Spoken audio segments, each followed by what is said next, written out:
Hey everyone, welcome to another edition of Power Core Productions and Podcastings.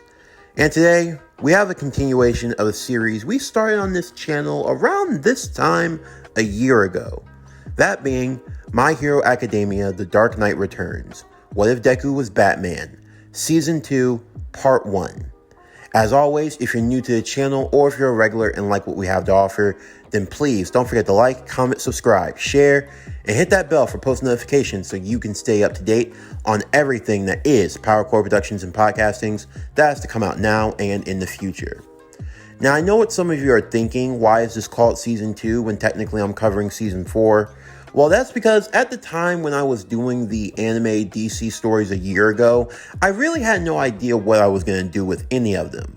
So for a safe place to stop, I ended up covering the first 3 seasons of My Hero Academia in Season 1. So now for Season 4, I'm just going to be covering Season 4, which will be the Season 2 for this series. Now, in today's video, while we are going to be starting off some things new, I am going to be doing a recap once again, just to get you guys caught up and understand where everything is in this current world. This being a blend of the Batman animated series along with Batman Beyond with My Hero Academia. And I'm going to make sure that you are all caught up on everything you need to know. Now, without further ado, let's get into today's video. So as always, sit back, relax, and enjoy the show.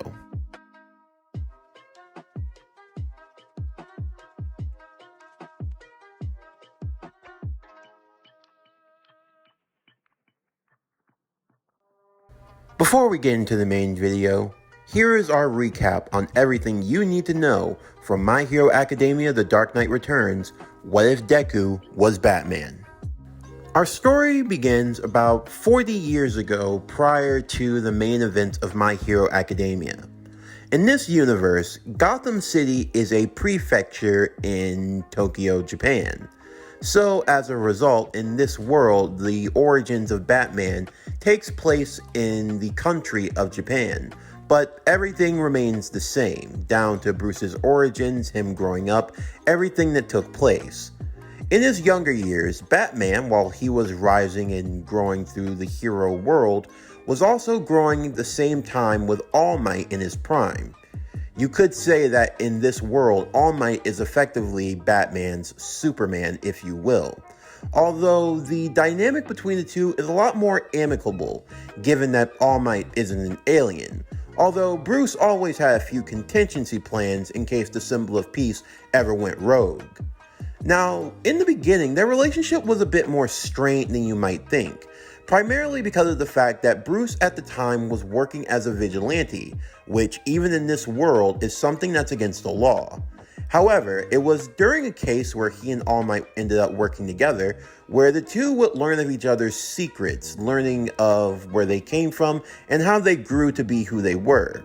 As a result, with All Might's help, a special law would be passed. This was known as the Hero Reservations Act. This allowed for heroes to work under a secret identity and not have it revealed to the public, so long as they were properly registered through a secret organization, a hero committee, if you will. A select few who know about Bruce's true identity and secret, these being ones of whom he trusts wholeheartedly. But even still, contingencies are put into place in case this information were to ever get into the wrong hands. After this, Bruce effectively continues on in his story as Batman. So any of the major Batman events or things that happen in lore, such as the Heart of Ice storyline, anything with the Joker or any of his major criminals, it takes place in the My Hero Academia world, just alongside All Might. With All Might pretty much being the symbol of peace during the day, while Batman served as the Dark Knight during the night, if you will. This was the dynamic that was carried on for the next 40 years.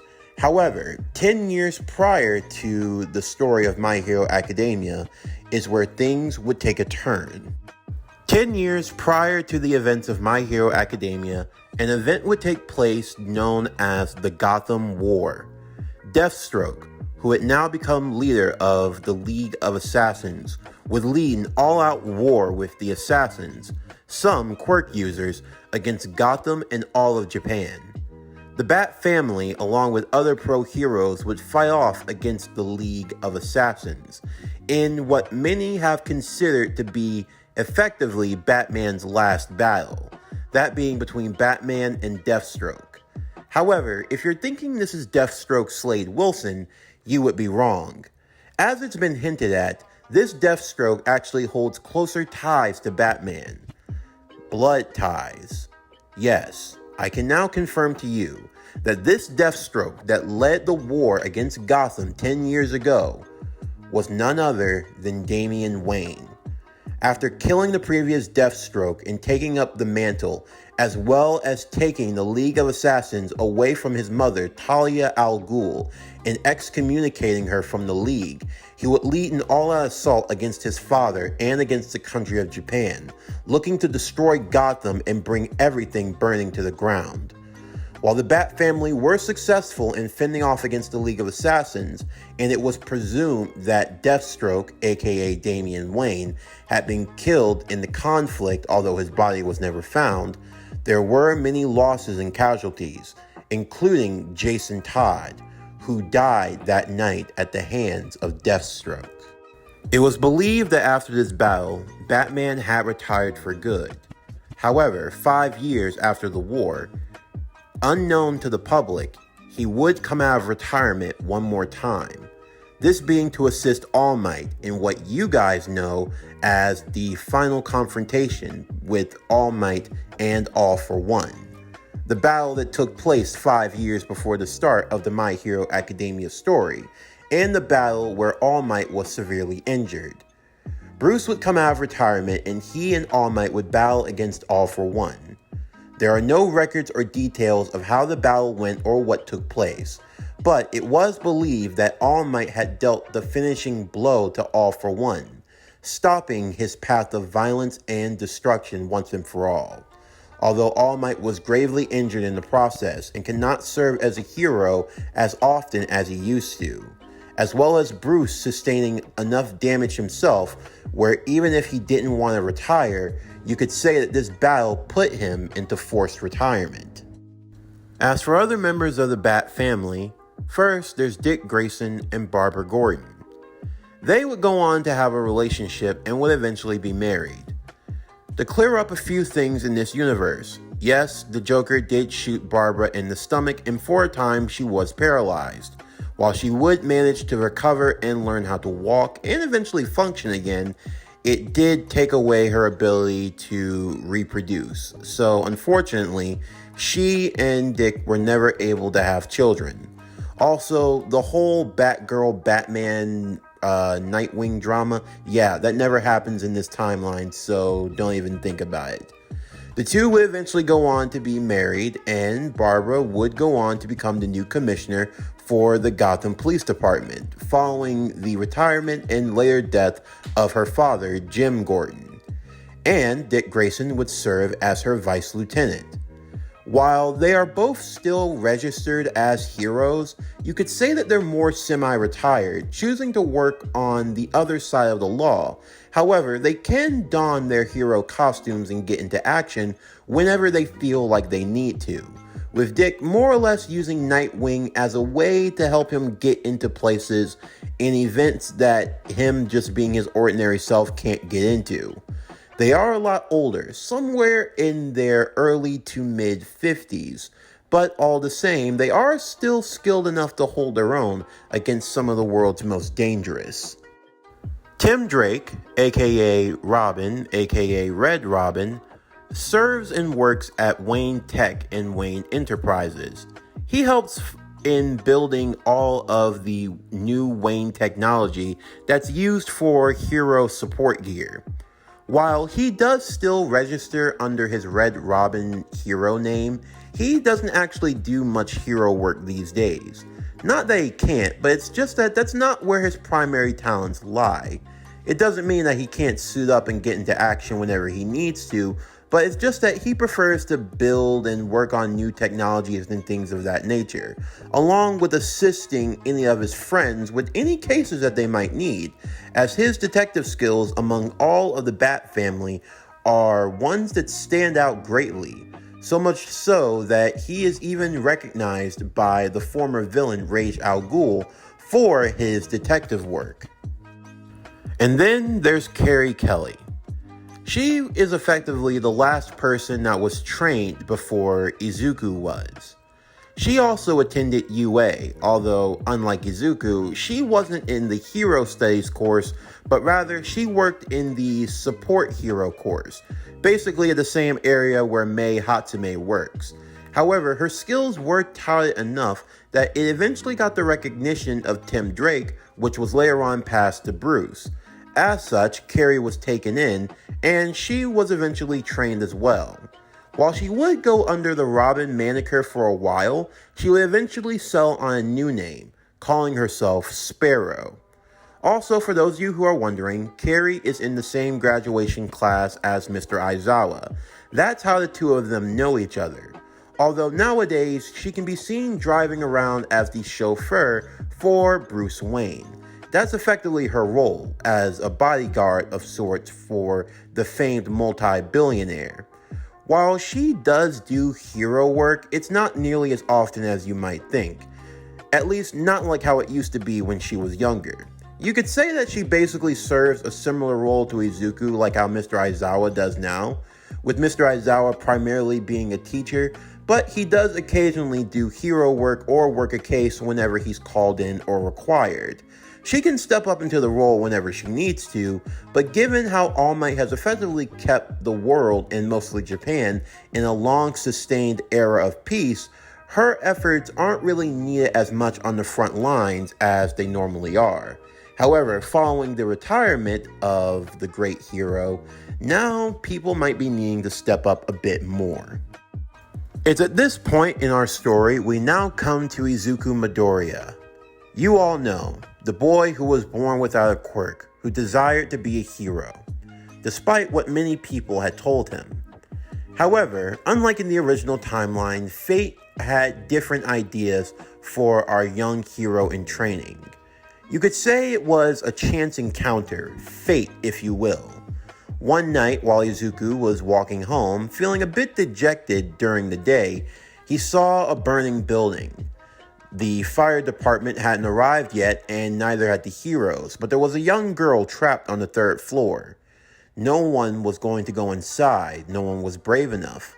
But Izuku, almost as if his body was moving without thinking, rushes inside to save the young girl, and he manages to do so, with some help from the Sparrow.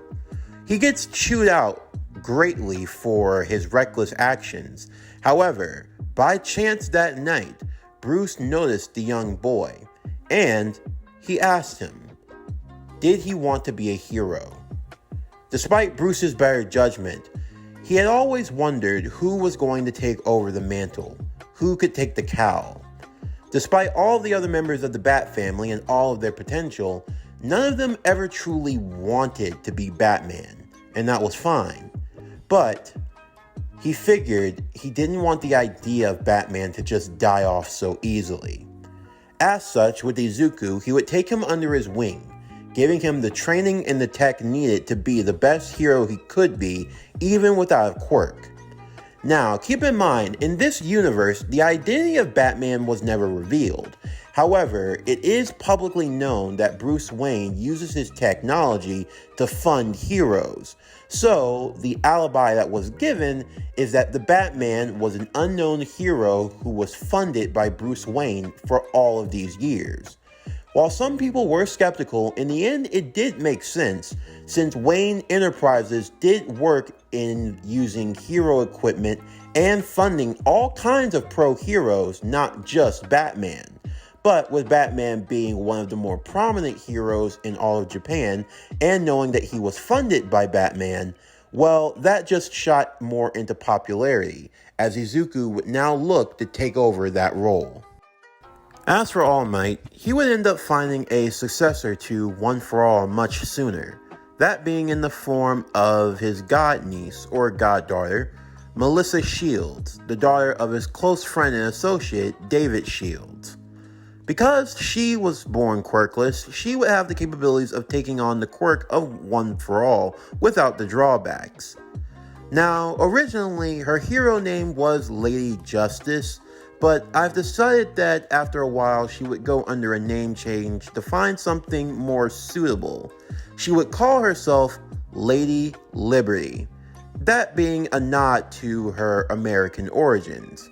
As such, Melissa would take on the quirk of One for All, as she would become All Might's next successor.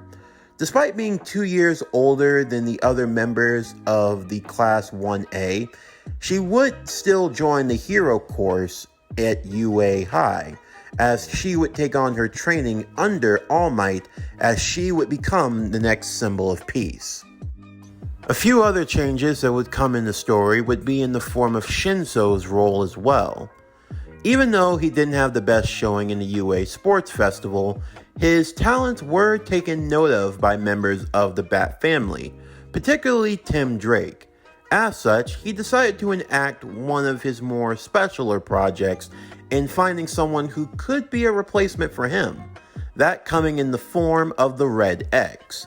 Shinso would be recruited into the Bat family by Tim Drake, and as such, he would take the Dawn and moniker of the Red X.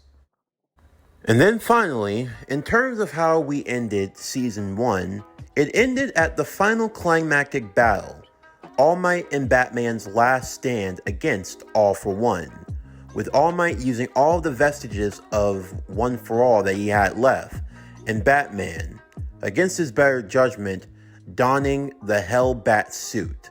The two would take on All for One in the final exchange, with the two heroes standing tall, in what was effectively going to be their last battle.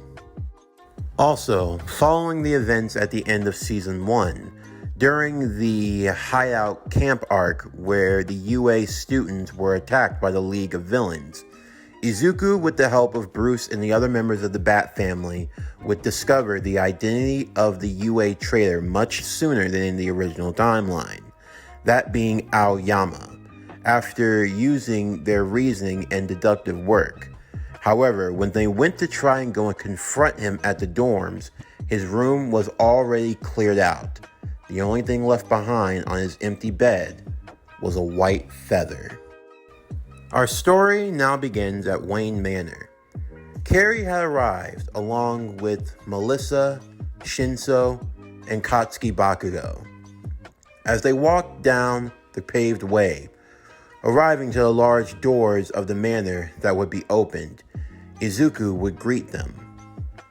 They made their way through a series of halls, moving down below ground, and they finally arrived to the Batcave. There, All Might, in a much more skinnier form, along with Bruce and Ace the dog laying by his side, would be sitting at a conference table of sorts. Bakugo took the time to observe everything around him, Shinso taking a seat along with Melissa, Izuku, and then finally Bakugo. Why was Bakugo here? Well, it hadn't taken him long to figure out more about Izuku's secret. He might have been good at fooling others, but not him. But now that he knew, not just about his secret, but about Melissa also, it was time for everything to be laid out bare. "I don't have to explain to you why you're here," Bruce would say to Katsuki Bakugo. "Yeah, I kinda got an idea. You know, I always had a suspicion that you were the Bat, old man." "Kachan, can't you be a bit more respectful?" Izuku would say. But Bruce would raise his hand. "None taken.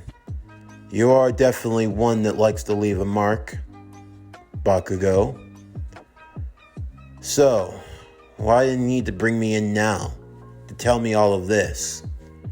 "Because, young Bakugo," All Might would say, "after everything that's happened, you are the one that knows the secrets, all of the secrets. There's no point in trying to hide or pretend, so it's better to just bring you into the fold now. Alright? So, let me get this straight. Melissa is the successor to All Might.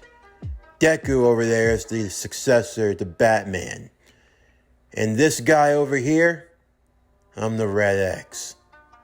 Figures. And no one else at UA knows about any of this.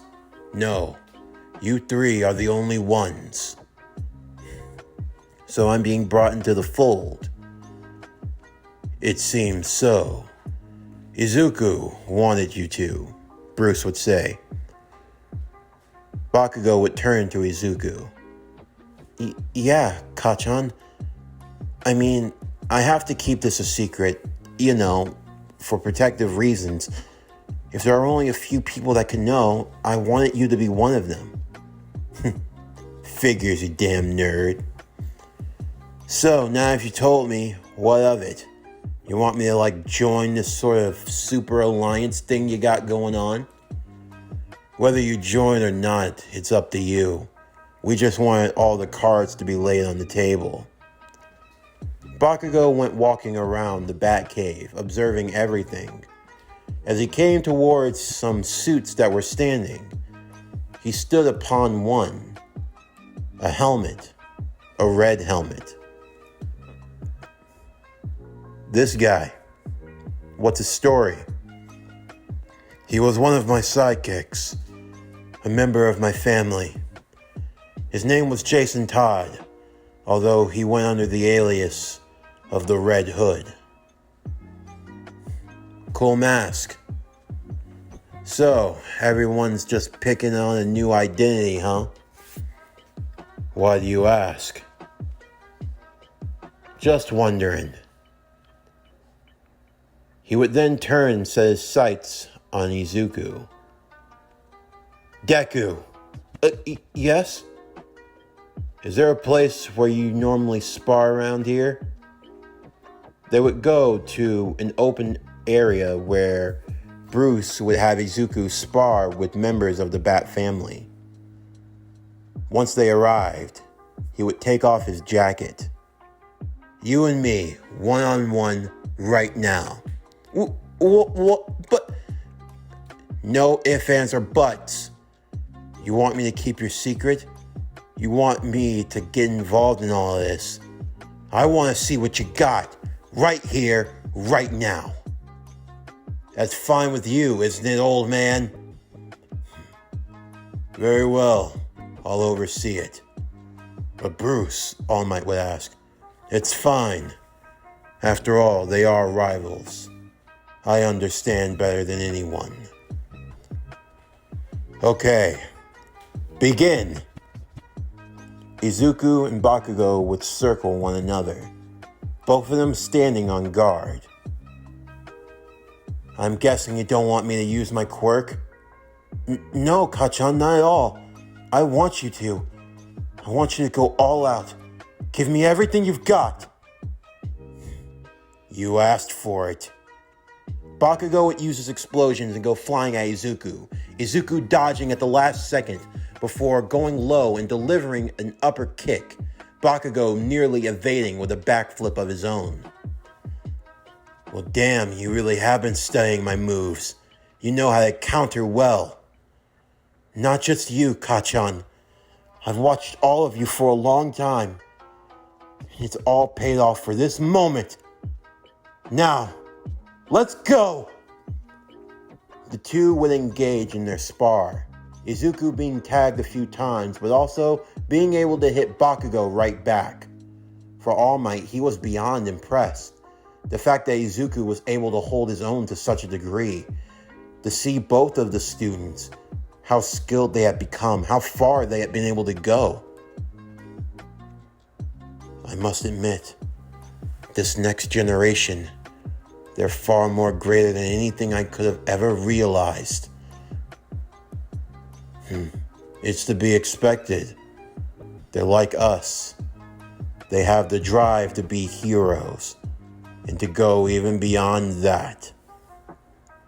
The spar would eventually come to an end, when Bruce would call it to a halt. The two boys had given each other a good thrashing, and for now, it was considered a draw. Not bad, Kachan. Shut up, you damn nerd. You guys were great. Melissa would hand both of them a towel and a bottle of water. Thank you, Melissa. So, what are we gonna do now? Well, for now, it's just the four of us. Yeah, I gotta say, never thought I'd get pulled into this sort of world or reality, Shinso would add in. Well, you're really skilled, Shinso. You should give yourself more credit. Yeah, although I don't really think this sort of hero work is for me. What do you mean? I think I want to take a page out of my master's book. Kind of do things more undercover. I feel like that's more my speed. And besides, we still have to find Aoyama. Everyone's face would get a little somber. Aoyama was the traitor.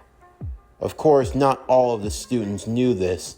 As far as they knew, Aoyama had just dropped out. Of course, they were saddened, but it was easier than to tell them that their friend was actually a traitor who had almost gotten them killed many times over. I still don't understand, Izuku would say. Why did he do it? Who knows? But when I find them, Bakugo would say, I'm gonna get the answers one way or another. In the meantime, they wouldn't be the only ones gathering their forces. The League of Villains had a rather interesting meeting. A meeting that didn't go well. Big Mag was dead, all because of the exchange with the one known as Overhaul. And worse, Mr. Compress had lost an arm. For Jinx, nothing was going the way she had planned. She had only joined the League of Villains because she thought that they could make the money needed to care for her sick mother. A mother who, for better or for worse, fell into the wrong crowd, was once a villain. Although, when she tried to turn her life over to start again, it was a lot easier said than done. For Jinx, she saw how cruel this world could be. Yeah, her mother used to be a criminal, but she tried to change her life. She tried to be better. She tried to be good. And yet, because of her past records, many people didn't hire her. They struggled to make ends meet. And worse than all, when she became extremely ill, you could almost say it was like it was karma, the universe punishing her for her actions. Despite her wishes, her daughter now fell into that criminal life. She wanted to get away from the League, but now she didn't find a way. And then this guy named Overhaul and the Yakuza were now getting involved. Safe to say, things were never going to go back to normal. Not for her. As for the students, they would gain a new member of the UA staff, her name being Carrie Kelly. Of course, Carrie was getting involved as a part-time teacher, and this was to help with a new class that was being made, called Quirk Psychology 101. It was something that Mr. Aizawa wanted the students to have. Izuku seemed to be a prime expert in quirk psychology, and it seemed like something that the other students should know also. All of Class 1A were gathered together in the hall, Mr. Aizawa sleeping in his sleeping bag in the corner, while Carrie would be standing in front of the class with a smile on her face. Hey everyone! Welcome to Class UA's Quirk Psychology 101. How are all my first years doing? No takers, huh? Well, anyway, I'm an expert in quirk psychology, and I'm here to train you guys up. Excuse me, Ciro would ask. What is quirk psychology? Are you trying to psych people out? No. Quirk psychology is about understanding how a quirk works, understanding how it functions. Once you understand that, then you can figure out anything about an opponent. Everyone was intrigued as she would speak. What do we know about quirks? You there, pink girl. Quirks are something that we're born with. We're the fourth generation, one person would say. They're a part of our physiology. Yes, and yes. But there's still so much more to quirks. So much more that you don't realize. You see, when it comes to quirk psychology, it's about understanding how a quirk functions, understanding how it works, and also anticipating how someone uses their quirk. All of this goes into quirk psychology, and doing so will make you a much better hero when you find yourself facing off against villains. But what do you mean? Kirishima would ask. How could quirk psychology really make that big of a difference when it comes to a fight? Everyone would be shaking their head. Todoroki looking out the window, not really paying too much attention. Hey you, Icy Hot! You got something on your mind? Carrie would say. Well, it's just... I feel like in the end of the day, if someone has too powerful of a quirk, it doesn't really matter what you do. After all, the stronger the quirk, the harder it is to overcome. You probably would think something like that. Tell you what, everyone, get into your gym clothes. We're going to the sparring halls. Everyone was confused as Carrie led the way. As they arrived to the sparring halls, Carrie, who was now in some gym clothes herself, would call out Todoroki. She wrapped a utility belt around her waist, and having her gadgets ready to go, she would tell Todoroki that they were going to have a match. Huh? Yep, you and I are going to have a match, kid. So, let's go all out, okay? I want you to give me everything you got. Do you even have a quirk? No, I don't have a quirk, but don't worry, I'm not going to need it. This match is going to end in about 30 seconds. Huh? Yep, that's the time limit. If I can't beat you in 30 seconds, you win. Then you can brag to everyone how you beat a UA teacher. Todoroki, everyone would look towards him. Don't go too hard on her, okay? You know, like you did at the sports festival. I'm not gonna do that. But if I just have to outlast her for 30 seconds, then I don't have anything to worry about. With that, the match would begin. Todoroki would create a wall of ice as a way of a diversion, before moving around the ice attempting to threaten her with fire. However, the second he arrived, there would be a large flash of light. Todoroki would back away, as within the flashing light, he would try to gain back his vision, only to find that the teacher had disappeared. He would attempt to search for her. However, 3 grenades would be thrown down towards him. He would use his ice to try to stop them. However, when they exploded, what he saw was nothing but foam. Foam? He would attempt to use his flame quirk to try to blast away at the foam. However, the foam seemed to absorb all of the flames. 15 seconds would be a cry out. The more he tried to use his flames, the more the foam would absorb them. It got to the point where he was starting to overheat and he'd have no choice but to use his ice.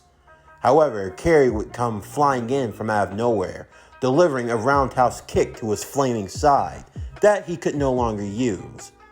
Todoroki would be sent reeling back as Carrie would come flying up ahead. Todoroki would use more of his ice, now attempting to keep his distance. 20 seconds! They would hear a ring out.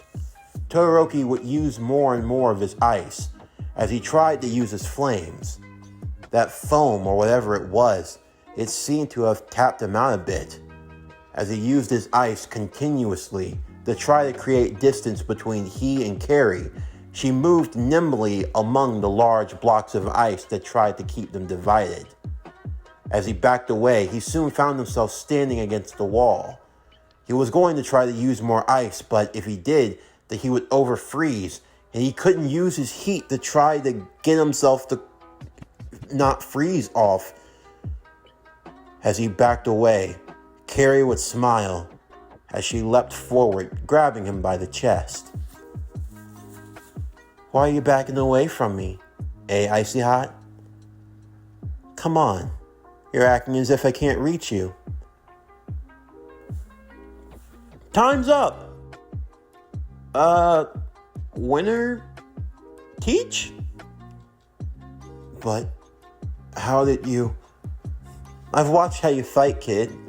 I know how you like to start off with that ice on defense. You try to switch up with the fire on offense. That's why I use these extinguisher grenades. They work on against a pyro user who I would say is around a B class. I'd say that's what you are. A B class? Yep. Alright everyone, gather around. Quirk Psychology 101. Elemental quirk users are ranked into classes. You have E class, D class, C class, B class, A class, and S class. Do you all know where those rankings truly stand? Izuku would raise his hand. Alright, you there, Broccoli Boy. Yes, they're known as the rankings for elemental quirks. It's a way of gauging how powerful they are. E and D class are considered low level, something that even your average cop could handle if it came down to it. Then you have C class. You could say that that's at a student level. Then you have B class and A class. And then there's S class. Tell me, who's a fire user who's an S class hero or villain, if you can think of one? Is it Endeavor? Sue would say. Precisely. These grenades have a special foam that absorbs flames. However, they're only B class grenades.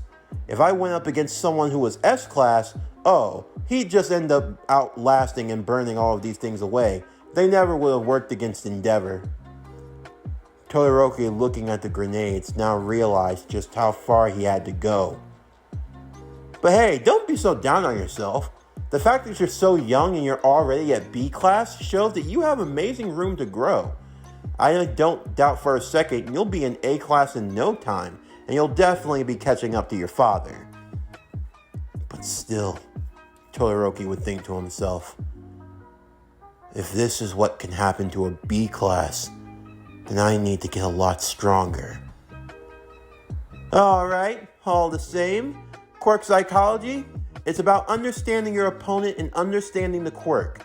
When you understand how good they are with it and you understand what it can do, then you can best know how to counter it. In this field of work, you're going to come into contact with a lot of villains.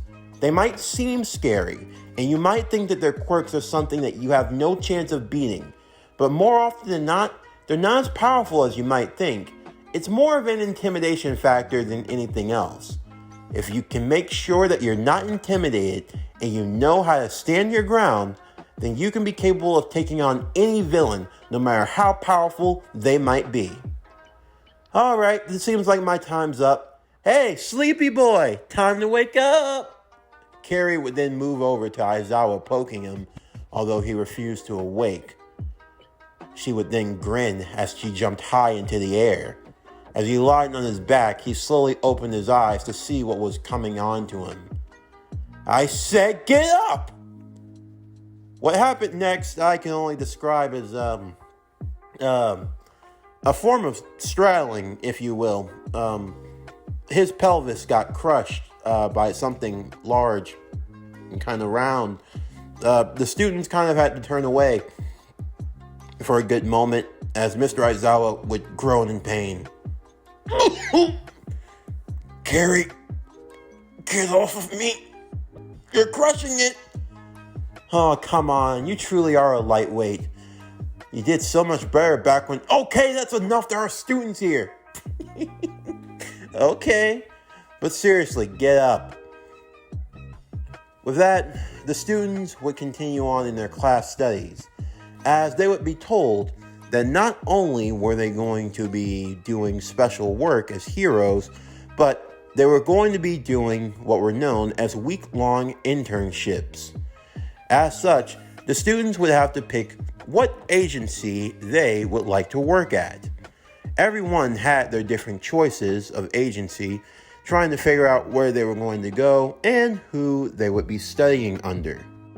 For Izuku and Melissa, they already knew who they were going to want to work with. After tracking them down all day, they would eventually find the third-year student, Mirio. "Hey there, first years. How's it hanging?" "Hi, Mirio," Melissa would say. "Yeah, hello. We have a favor we want to ask you." "A favor? Anything for my first years. So, what can I help you with?" We have our work studies coming up, our internships. We were just wondering, do you think we can intern with your agency?" "You want to work with Sir Night-Eye, huh?" Yes, please, if you'll allow us." Well, it's definitely not going to be easy. I mean, trying to convince him of one would be one thing, but two? Well, that's definitely going to be a hard bargain. But miracles happen every day, don't they? Alright, you meet me first thing tomorrow morning, and I'll take you over to Sir Night-Eye's agency. And there, we'll see if you have what it takes. The next morning, Melissa and Izuku would follow Mirio to the Sir Night-Eye agency. As they arrived, they would make their way into their office, where they would see him, Sir Night-Eye, sitting at his desk. As he looked up tirelessly under his glasses, adjusting them to Mirio and to the two students, they would feel an intimidating aura about him. So you arrived. And you're on time. I was just about to give Bubble Girl a lesson. Come on, another one? Bubble Girl would be hiding from around the corner. Please, not again. Well, it seems she's gotten the gist of it. I can postpone it for now. Leave us, Mirio. Mirio would then leave, with Melissa and Izuku left alone in the presence of Sir Night-Eye. So, you're the two hotshots, huh? The next symbols of peace, I presume? I wonder what All Might and Batman were thinking sending you to me. Huh? The two would look at each other shocked. Oh, you thought I didn't know, huh? Well, that's the first thing I'm going to have to straighten out about you two. Never assume anything. But enough with the formalities. Tell me, why should I let you two join my agency? This concludes My Hero Academia: The Dark Knight Returns. What If Deku Was Batman? Season 2, Part 1. As always, if you enjoyed today's video and everything else that we have to offer, then please don't forget to like, comment, subscribe, share, and hit that bell for post notifications so you can stay up to date on everything that is Power Core Productions and Podcastings that's to come out now and in the future. Stay tuned for tomorrow's video as we continue High School DxD Fallen Hero. What If Issei Was the Blue Beetle? Season 2, Part 1. But anyway, that's going to do it for the end of today's video. I'm Javon Harrington with Power Core Productions and Podcastings. Signing off, and I'll see you next time.